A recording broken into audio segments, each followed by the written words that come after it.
Bapak Ibu, saudara-saudari yang terkasih dalam Tuhan kita Yesus Kristus, saya sangat bersyukur kalau pada saat ini saya diberi kesempatan melalui video ini saya akan sharing sebagian daripada firman Tuhan untuk kita semua. Dan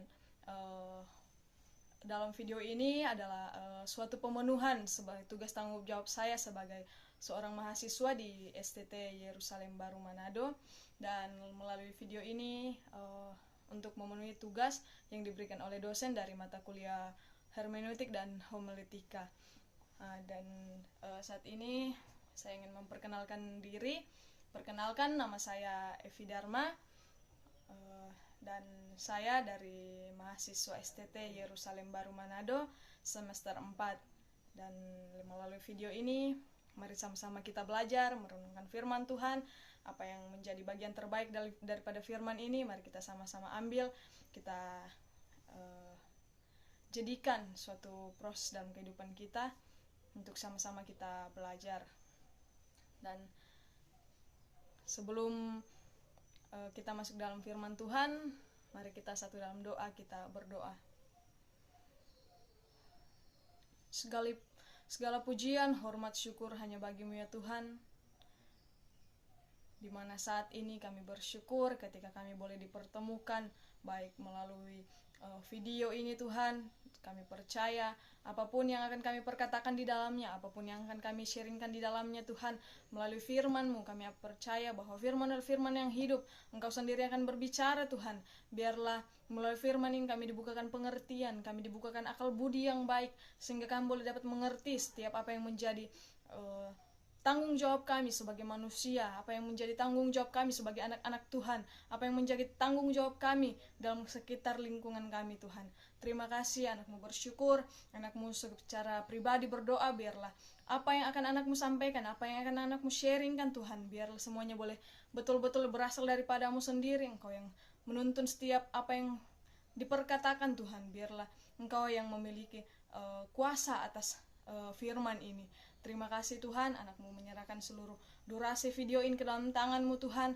Apapun yang dilakukan di dalamnya Tuhan, biarlah semuanya berkenan di hadapan-Mu. Memberkati kami semua, baik sebagai hamba-Mu yang memberitakan, baik sebagai teman-teman Tuhan, saudara-saudara yang mendengarkan video ini, biarlah kami semua terberkati. Di dalam nama Tuhan kami Yesus Kristus, menyerahkan semua sharingin ke dalam tangan-Mu, menyerahkan semua firman ini Tuhan ke dalam tangan-Mu. Dalam nama Tuhan Yesus Kristus kami mengucap syukur dan memulaikan pembacaan firman kami. Dalam nama Yesus, haleluya, amin. Puji Tuhan, saat ini kita akan merenungkan sebagian daripada firman Tuhan yang saya ambil dari dalam kitab Injil Matius pasalnya yang ke Matius 22 ayat 37 sampai 38. Sekali lagi maaf, Injil Matius pasal 22 ayat yang ke-34 sampai 40. Kita baca satu judul. Matius 22 ayat 34 sampai 40. Hukum yang terutama. Ketika orang-orang Farisi mendengar bahwa Yesus telah membuat orang-orang Saduki itu bungkam, berkumpullah mereka, dan seorang dari mereka, seorang ahli Taurat, bertanya untuk mencobai dia. "Guru, hukum manakah yang terutama dalam hukum Taurat?" Jawab Yesus kepadanya, "Kasihilah Tuhan Allahmu dengan segenap hatimu, dan dengan segenap jiwamu, dan dengan segenap akal budimu. Itulah hukum yang terutama dan yang pertama. Dan hukum yang kedua yang sama dengan itu ialah kasihilah sesama manusia seperti dirimu sendiri. Pada kedua hukum inilah tergantung seluruh hukum Taurat dan kitab para nabi." Terpujilah nama Tuhan, berbahagialah setiap kita yang mendengarkan firman Tuhan dan memberlakukannya, mempraktekkannya di dalam kehidupan kita sehari-hari. Haleluya. Melalui perenungan firman Tuhan saat ini, dari ayat ini saya memberi tema yaitu mengasihi Tuhan. Mengasihi Tuhan. Ketika kita melihat dari ayat yang ke-37, dikatakan bahwa jawab Yesus kepadanya, Kasihilah Tuhan Allahmu dengan segenap hatimu dan dengan segenap jiwamu, dengan segenap akal budimu. Itulah hukum ayat 38, itulah hukum yang terutama dan yang pertama. Jadi dalam ayat ke-37 ini Yesus mengatakan kasihilah Tuhan Allahmu. Jadi saya mau mengajak kita sama-sama melihat bahwa ketika Tuhan mengatakan kasihilah, kata kasihilah ini di dalam teks aslinya dia menggunakan bahasa Yunani, diartikan dengan kata agape. Jadi ketika kita melihat teks ini, kita melihat firman ini yang dikatakan dalam sini kasihilah Tuhan Allahmu. Kata kasih ini dari teks aslinya itu menggunakan yang namanya agape. Mungkin dari kita semua sudah mengerti apa itu kasih eros, apa itu kasih phileo, apa itu kasih agape.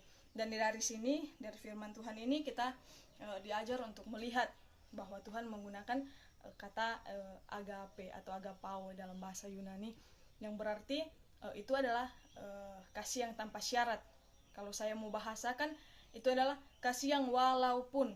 Kalau saya mau bahasakan kasih agape ini dalam kehidupan kita, mungkin ada yang bilang, oh kasih itu hanya dari Tuhan kepada manusia, kasih Tuhan kepada manusia. Tapi dari perenungan kita saat ini diberikan judul yaitu mengasihi Tuhan. Saya mau sharing sedikit bahwa ketika Tuhan mengatakan kasihilah Tuhan Allahmu dengan segenap hatimu, kasihilah Tuhan Allahmu, itu sebelum kita menyatakan kasih kepada Tuhan, yang harus kita pahami bahwa kasih yang seperti apa yang harus kita sampaikan kepada Tuhan. Kasih seperti apa yang harus kita berlakukan dalam kehidupan kita, dalam pribadi kita sebagai manusia kepada Tuhan kita. Jadi ketika kita mengatakan di dalam firman ini, ketika firman ini mengatakan bahwa kasihilah Tuhan Allahmu, itu mengajak kita untuk sama-sama melihat bahwa kita harus mengasihi Tuhan itu dengan kasih agape. Jadi tidak hanya Tuhan mengasihi manusia dengan kasih agape, tapi bagaimana halnya sebaliknya, kita sebagai manusia harus bisa mengaktifkan kasih kita kepada Tuhan kita itu dengan kasih agape, kasih yang tanpa syarat.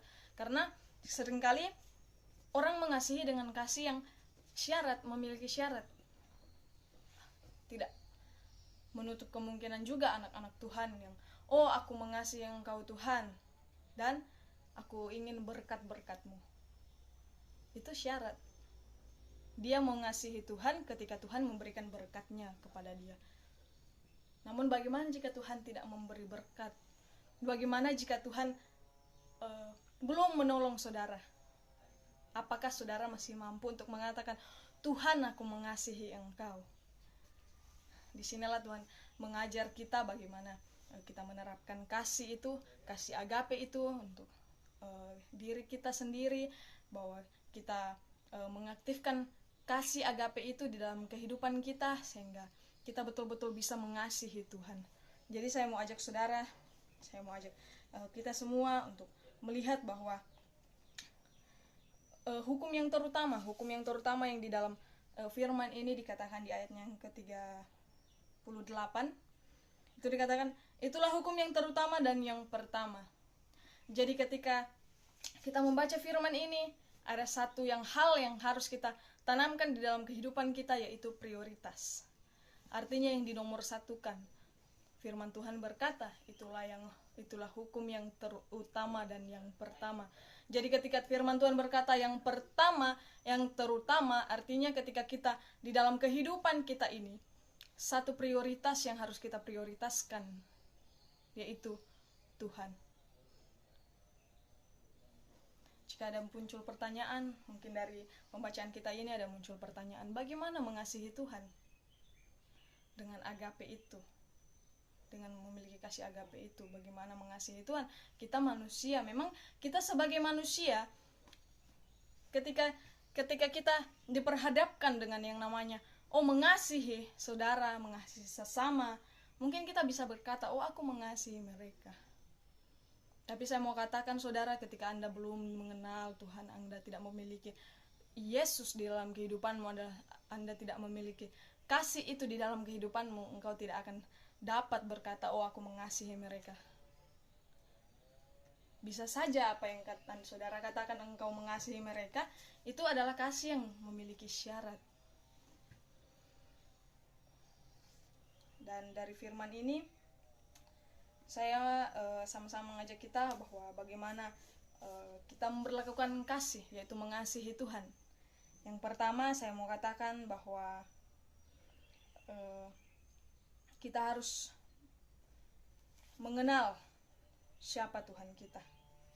Kita harus mengenal siapa Tuhan kita.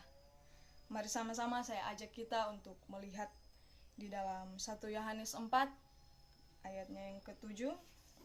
1 Yohanes 4 ayatnya yang ke-7 sampai ayatnya yang ke-8. 1 Yohanes 4 ayat ke-7 sampai ayatnya yang ke-8. Allah adalah kasih. Saudara-saudaraku yang kekasih, marilah kita saling mengasihi sebab kasih itu berasal dari Allah. Dan setiap orang yang mengasihi lahir dari Allah dan mengenal Allah. Barang siapa tidak mengasihi, ia tidak mengenal Allah sebab Allah adalah kasih. Dari firman Tuhan ini dari Yohanes, dari 1 Yohanes ayat pasal 4 ayat 7 dan 8 ini dikatakan bahwa ketika engkau mengenal Allah, engkau akan memiliki kasih. Sebab Allah adalah kasih itu sendiri. Jadi dari firman ini saya mau katakan bahwa ketika saudara berkata bahwa oh aku mengasihi dia, aku mengasihi saudaraku. Namun ketika engkau tidak mengasihi Tuhan, engkau tidak memiliki Tuhan di dalam hidupmu, yang adalah kasih itu, engkau tidak miliki dalam hidupmu. Saya mau katakan saudara, maaf bahwa itu adalah kebohongan. Kenapa? Itu adalah kasih dunia. Bukan kasih Kristus yang engkau miliki dalam kehidupanmu. Kenapa? Karena ketika engkau belum mengasihi Tuhan dan engkau menyatakan bahwa engkau mengasihi sesamamu, itu belum bisa dikatakan bahwa engkau betul-betul mengasihi. Karena yang sesungguhnya kasih adalah Tuhan itu sendiri. Allah itu sendiri adalah kasih. Ketika engkau memiliki kasih di dalam dirimu, itu artinya engkau memiliki Tuhan dalam dirimu. Namun ketika engkau belum memiliki Tuhan dalam dirimu, bagaimana engkau bisa memiliki kasih yang sesungguhnya dalam dirimu? Itu yang disebut dengan kasih agape. Kasih yang walaupun, belajarlah untuk menyatakan bahwa oh Tuhan, ketika engkau belum menjawab doaku, ketika engkau belum memberikan aku berkat hari ini, aku tetap mengucap syukur, aku tetap mengasihimu. Itu yang namanya kasih agape. Belajar untuk mengaktifkan kasih itu dalam kehidupan kita. Sebab ketika kita menerapkan kasih, kita betul-betul mengenal Tuhan kita. Artinya kita betul-betul mengenal Tuhan kita. Ketika kita bisa menerapkan kasih kepada saudara. Mungkin ada yang berkata seperti ini. Oh aku mengasihi keluargaku, itu sudah sama halnya seperti aku mengasihi Tuhan. Saya mau katakan saudara, maaf saya katakan bahwa itu beda. Ketika saudara berkata, oh saudara mengasihi keluarga, itu sama halnya bahwa engkau sudah mengasihi Tuhan. Ketika engkau mengasihi keluargamu, oh aku sudah mengasihi Tuhan. Saya mau katakan kasih kepada manusia dan kasih kepada Tuhan itu beda. Kenapa? Firman Tuhan sendiri berkata bahwa hukum yang terutama ialah kasihilah Tuhan Allahmu dengan segenap hatimu. Kasihilah Tuhan Allahmu terlebih dahulu, kemudian kasihilah sesama manusia.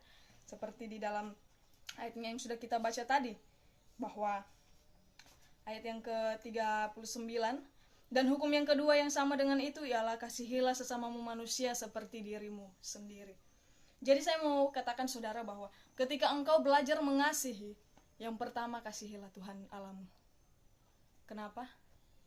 Karena ketika engkau sudah mengasihi Tuhan, engkau sudah betul-betul cinta, engkau sudah melekat dengan Tuhan, maka kasih Kristus akan melekat di dalam hatimu, sehingga engkau akan dengan mudah, dengan sendirinya engkau akan tergerak untuk mengasihi orang lain. Engkau bisa menerima orang-orang di sekitarmu tanpa pandang bulu. Engkau akan menerima orang-orang yang ada di sekitarmu. Engkau mengasihi mereka dengan tulus, karena engkau sudah memiliki kasih Kristus di dalam dirimu. Jadi saya mau ajak kita untuk betul-betul menstrukturkan apa yang menjadi bagian daripada firman ini, yaitu yang pertama kasihilah Tuhan Allahmu. Kemudian yang kedua, ketika engkau sudah memiliki kasih Tuhan di dalam dirimu, karena Tuhan Yesus sudah lebih dulu mengasihi engkau, dan saatnya engkau mengambil kasih itu. Engkau mengambil kasih itu, engkau letakkan di dalam dasar hatimu, engkau memiliki kasih Kristus dalam hatimu, dan kemudian engkau akan mengasihi sesamamu seperti dirimu sendiri. Seperti firman yang sudah Tuhan katakan bahwa yang hukum yang kedua yaitu kasihilah sesama manusia seperti dirimu sendiri. Jadi marilah kita untuk betul-betul mengasihi Tuhan secara terstruktur dalam kehidupan kita, mengasihi Tuhan, kemudian mengasihi sesama kita. Dan saya juga mau katakan kenapa kita harus mengasihi Tuhan, karena itu adalah perintah. Perintah yang diberikan kepada kita yaitu mengasihi Tuhan. Mari sama-sama kita buka ayatnya di dalam Ulangan 6 ayat yang ke-5 sampai 6. Sama-sama kita baca judulnya terlebih dahulu. Kasih kepada Allah adalah perintah yang utama. Ayatnya yang ke-5. Kasihilah Tuhan Allahmu dengan segenap hatimu dan dengan segenap jiwamu dan dengan segenap kekuatanmu pada hari, dan ayat 6, apa yang kuperintahkan kepadamu pada hari ini haruslah engkau perhatikan. Jadi saudara-saudara, jika ada yang mengatakan, oh, mengasihi sesama sudah sama halnya mengasihi Tuhan, saya mau katakan beda. Firman Tuhan berkata itu adalah perintah untuk bahwa kasih kepada Allah itu adalah satu perintah yang utama. Jadi ketika kita diperintahkan untuk mengasihi Tuhan, artinya Tuhan mau kita betul-betul sungguh melekatkan hati kita terlebih dahulu kepada Tuhan. Firman Tuhan berkata, carilah dahulu kerajaan Allah dan kebenarannya, maka semuanya akan ditambahkan kepadamu.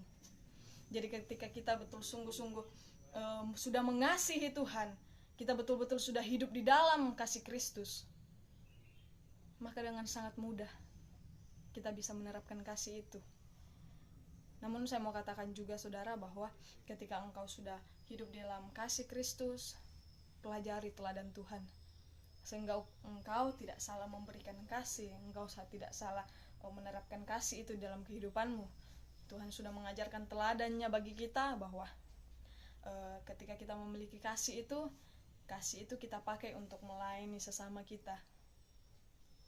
Kita harus bisa membuktikan kasih itu kepada sesama kita.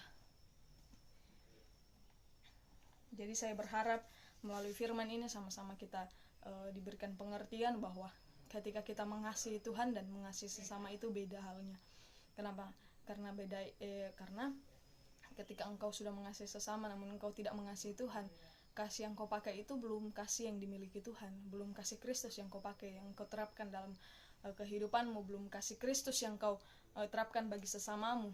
Karena yang terlebih dahulu yang harus kau lakukan adalah mengasihi Tuhan. Itu adalah hukum yang terutama dan perintah yang utama yang harus kita kerjakan terlebih dahulu sebelum kita terjun untuk mengasihi orang lain, sebelum kita terjun ke dalam pelayanan. Engkau tidak akan memiliki kasih Kristus di dalamnya ketika engkau belum belajar mengasihi Tuhan. Saya mau katakan Tuhan lebih dulu mengasihi saudara. Seperti hambanya yang berkata bahwa ada hamba Tuhan yang mengatakan bahwa sebanyak apapun engkau pujian penyembahan, sebanyak apapun engkau berdoa, sebanyak apapun engkau menangis di hadapan Tuhan, itu tidak akan menambah kasih Tuhan kepadamu. Mungkin akan ada yang berkata, oh, masa seperti itu? Berarti Tuhan tidak sayang saya dengan segenap hati. Tuhan tidak sayang saya dengan sepenuhnya. Saya mau katakan tidak begitu saudara. Yang saya maksudkan dan yang hamba Tuhan maksudkan ini seperti ini, dikatakan bahwa Tuhan sudah lebih dulu sayang kepada kamu. Kasih Tuhan untuk kamu itu cukup. Saya mau katakan bahwa kasih Tuhan itu bagi kita sudah cukup. Sangat cukup. Very enough. Kasih Tuhan sudah sangat cukup untuk kita. Kenapa? dari kasih Kristus yang sudah mau mati di kayu salib menebus dosa-dosa kita. Itu sudah sangat cukup bagi kita. Lalu apa Tuhan yang saya dapatkan ketika saya menyembah Engkau, ketika saya mau memuji, memuliakan Engkau, saya berdoa kepadamu, apa yang saya dapatkan ketika saya tidak mendapatkan tambahan kasih? Saya mau katakan saudara, yang akan kau dapatkan adalah kasih-Mu yang akan bertambah kepada Tuhanmu. Kasih-Mu yang akan bertambah kepada Kristus. Engkau akan memiliki kasih yang berlimpah di dalam dirimu. Kasih itu akan bertumbuh, semakin bertumbuh. Engkau akan lebih mengasihi Tuhan. Jadi ketika engkau pujian penyembahan, engkau berdoa kepada Tuhan, itu akan menambah kasih-Mu kepada Tuhan. Jika engkau meminta bahwa Tuhan akan lebih mengasihimu, saya mau katakan, kasih Tuhan sudah cukup. Jika diibaratkan bahwa kasih Tuhan tidak lebih, tidak kurang, tapi pas. Kasih Tuhan itu bagi kita semua sebagai umat manusia ini pas. Sangat cukup untuk kita. Tuhan tidak perlu menambah kasih-Nya lagi sebab kasih Tuhan sudah sangat cukup untuk kita. Namun yang harus kita tambah adalah kasih kita kepada Tuhan. Bagaimana caranya supaya kita betul-betul mengasihi Tuhan dengan sungguh-sungguh? Firman-Nya berkata, dengan segenap hatimu, dengan segenap jiwamu, dengan segenap kekuatanmu. Bagaimana caranya untuk kita betul-betul mengasihi Tuhan dengan segenap hati kita? Saudara, saya mau katakan bahwa hal ini merupakan satu esensi dalam kehidupan kita sebagai umat Kristen, terkhususnya sebagai umat Kristiani yang mengakui Tuhan Yesus sebagai Tuhan dan Juru Selamat kita yang hidup. Saya mau katakan, kasihi Tuhan. Karena ketika kita tidak bisa mengasihi Tuhan, bagaimana saudara boleh hidup dengan kasih yang pura-pura, dengan kasih yang bersyarat? Mungkin ada saudara yang berkata, oh aku mengasihinya dengan sungguh-sungguh. Tapi ketika engkau memperlakukannya itu, ada satu motivasi tersembunyi yang mungkin tidak engkau sadari. Itu hanya berdasarkan rasa nyaman engkau mengasihi seseorang. Tidak banyak juga, tidak sedikit juga yang mengatakan bahwa oh aku mengasihi dia karena dia pun mengasihi aku. Karena cenderung sifat manusia itu mengasihi yang kelihatan. Kita sebagai manusia, kita akan dengan sangat mudah mengasihi apa yang kelihatan di depan mata kita, kita lihat secara langsung. Namun pertanyaannya, bagaimana kita mengasihi yang tidak kelihatan? Saya mau katakan, kenal Tuhan. Dalam ayatnya di 1 Yohanes 4 dikatakan bahwa orang yang mengenal memiliki kasih. Bagaimana mengenal Tuhan? Lewat firman-Nya, lewat Alkitab. Mari sama-sama saya ajak kita membaca, merenungkan firman Tuhan ini. Karena di dalam Alkitab sendiri pun terdapat teladan Tuhan, terdapat apa yang saudara butuhkan untuk memenuhi kerohanian saudara. Baca Alkitab saudara. Mari sama-sama kita mau belajar mengasihi Tuhan terlebih dahulu, agar kasih agape itu, kasih yang walaupun kita miliki dalam hati kita, kita miliki dalam kehidupan kita, sehingga ketika kita terjun, ketika kita pergi untuk melayani sesama, kita terjun dalam pelayanan, dalam sosial kita betul-betul memiliki kasih Kristus di dalam kehidupan kita. Saya sangat bersyukur saudara ketika dalam khotbah ini, dalam video singkat ini, saya diberi kesempatan. Saya percaya semua karena kasih karunia Tuhan. Sama-sama kita mengambil bagian terbaik daripada firman ini. Sama-sama kita belajar menerapkan kasih itu dalam kehidupan kita. Sebab ketika kita sudah memiliki kasih itu, Yang ada hanyalah sukacita, damai sejahtera yang akan melingkupi setiap kehidupan kita sekalian. Saya bersyukur karena melalui video ini saya diberikan kesempatan untuk sama-sama sharing firman Tuhan, berbagi firman Tuhan lewat video singkat. Dan mari sama-sama kita terus membaca firman Tuhan, merenungkan firman Tuhan, mengerti apa yang menjadi kesenangan hati Tuhan dalam kehidupan kita. Dan akhir kata saya menyampaikan bahwa milikilah kasih Kristus di dalam dirimu sebelum engkau mengasihi sesamamu. Shalom, Tuhan Yesus memberkati kita. Terpujilah nama Tuhan. Amin.